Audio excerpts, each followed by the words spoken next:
everyone. I hope you all are doing really well. I am Dr. Simran and I welcome you all to Biology Hub channel.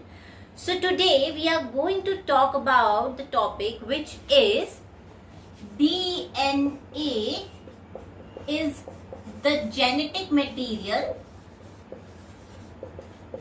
When I say that DNA, that is deoxyribonucleic acid, is the genetic material, it means DNA is the one which encodes information about the heredity. It means we carry set of characters from our parents, that are genes. It means it is the DNA which carry the genes which we carry. Okay, so this is the heredity. Heredity means the set of characters which we acquire from our parents. That is nothing but genes. But what I am saying is that genes are nothing but they are part of DNA only. So that's why DNA is the genetic material. Now there are set of experiments which were done before to actually prove this concept.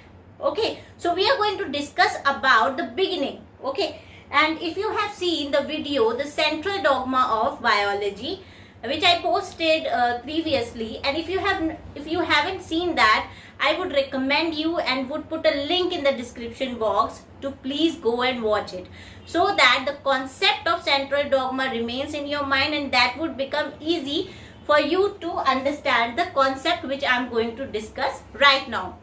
So when I say DNA is the heredity material, it means that genes are localized on DNA, which means genes are nothing but they are sequence of nucleotides. So gene is what? It is the sequence of nucleotide, right? And then this gene would make mRNA, which is again sequence of nucleotide. But what is the difference? The difference is that DNA is double-stranded. DS means double-stranded, whereas mRNA is single-stranded. SS means single-stranded.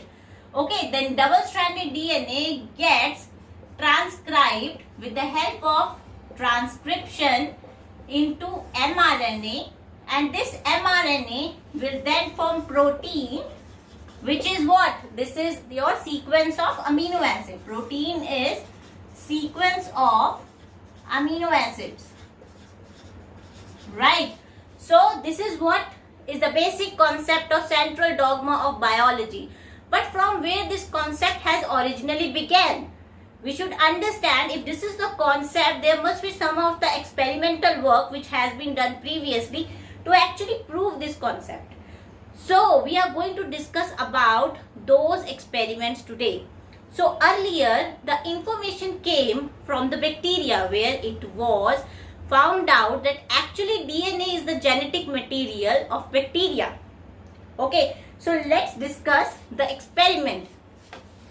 So this experiment was proved in a bacteria which causes pneumonia in human beings. So the bacteria is Pneumococcus.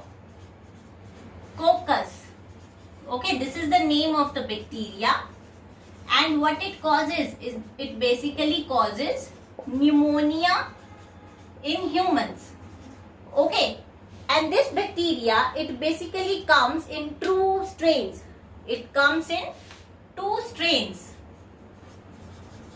which are named as the S strain and the R strain. Now the S strain, it has a polysaccharide coating over it. Okay, so the S strain has a polysaccharide coating over it, which makes it a virulent strain. Virulent strain means it will cause pneumonia in human beings. That means it is virulent. Whereas R strain, it does not have the polysaccharide coat over it. Okay, so the R strain, which is also called as the rough strain, it do not have polysaccharide coating. It don't have polysaccharide coating, which makes it avirulent. Avirulent means it would not cause disease in human beings, right? Whereas the S strain, which has polysaccharide, we also called S strain as smooth strain. Why? Because the polysaccharide coating makes the surface smooth, whereas in the R strain, because it doesn't have a polysaccharide coating, so this makes it a rough bacteria. Okay, so the S strain is virulent, it means it will cause the disease, and whereas the R strain, which do not have a polysaccharide coating, is actually avirulent. Okay, now there are certain set of experiments which were performed with these strains of bacteria. So we are going to discuss about those experiments which actually proved that bacteria also, the genetic material is DNA. Okay, so let's come to the experiment. Now in a mice, the scientists, what they did is they have taken the mice and they have injected the S strain of bacteria in the mice. Okay, okay. Now the mice in which the S strain of bacteria was injected, it basically died, because which is but obvious, because the S strain is a virulent strain. Whereas in mice 2, where they have injected R strain of bacteria, it was alive. This is also expected, right? Because R strain is avirulent, it wouldn't cause disease, and if it is not causing disease, it won't let the animal die. But since S strain is a virulent strain, it will cause pneumonia in mice, and as a result the mice died. So this was the first set of experiment. This is second set of experiment, and the third set of experiment is, what the scientists did was they injected in mice 3, they injected heat killed S strain of bacteria plus R strain bacteria which was alive. Now heat killed S bacteria means the strain of bacteria which was heat killed. If it is heat killed, it wouldn't cause the animal to die, because its polysaccharide coating would be destroyed and it would not be able to infect the animal, and as a result it wouldn't cause the disease in the animal. So in mice 3, heat killed S bacteria was injected and R strain of bacteria was injected. Now since S is the heat killed form of bacteria and R strain is avirulent, so what we expect is that mice should live. But what the experiment showed, that the mice that was actually injected with the heat killed S bacteria and R strain of bacteria which was alive, it actually died. Now how it can happen? So the experiments which was done by the Griffith, the scientist which did this experiment was Griffith experiment. Now it made them think that what happened here, then why this mice actually died. So this led to the concept of transformation. So what happened in case 3? So let's discuss that.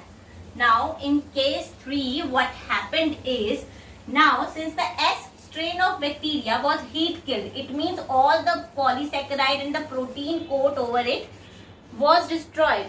But what was the thing that was not destroyed in it? That was its DNA. So what happened in the third case was, the S strain of bacteria, okay, its protein coat and polysaccharide coat was destroyed, but the DNA in it was absolutely fine. So DNA from the S strain, it actually entered into R strain, which basically transformed the R strain into the S strain, and that's why it caused pneumonia in mice. As a result, the mice died. Okay, and this is basically the concept which we call as transformation. What we call it as transformation.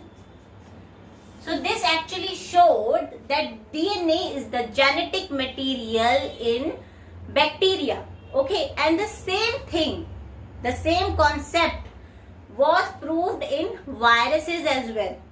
Okay, so let's come to the viruses now. What was the experiment which was done on the viruses which proved that yes, not in just bacteria but viruses also carry the material which is genetic material, and that is your DNA. It means all the information is coded inside the DNA. So let's discuss what was the experiment that was done in viruses to prove the same concept. Okay, so this process is transformation. Okay, now we are coming to the viruses. Now in viruses there are certain viruses which we call as bacteriophages. There are certain viruses which we call as bacteriophages. These are actually the viruses which infect bacteria and kill them. Okay, so you have to understand that bacteriophages are the viruses which will infect the bacteria and would kill them. Okay, so these are the viruses which basically infect the bacteria and not humans. Okay, so they will lyse the bacteria, and as a result the bacteria would die. So the experiment that was conducted in bacteriophages was, now let's draw the structure of bacteriophage first. Bacteriophage has a structure like this. It has a hexagonal body with such, and there are spike proteins at its end. Okay, this is the general structure. Here is the DNA. Okay, and this coat is basically of proteins. Now what scientists did was they labeled the protein and the the DNA. So to label the protein they used the radioactive nucleotide, that was sulfur 35. Okay, and to label the DNA they used the form of phosphorus. Okay, so in this case the DNA was labeled with the phosphorus and the protein were labeled with the sulfur S35, and then they infected the bacteria with these phages.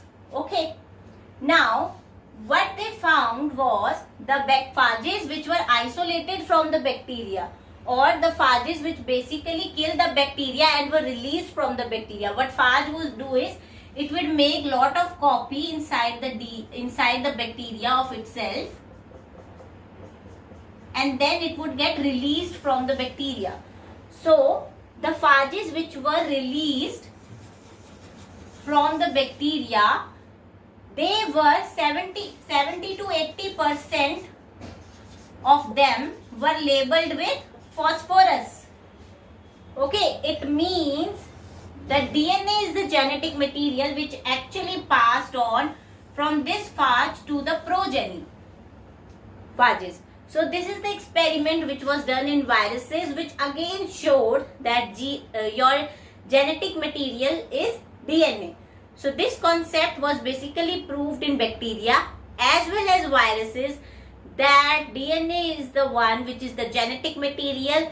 It basically passes on the information.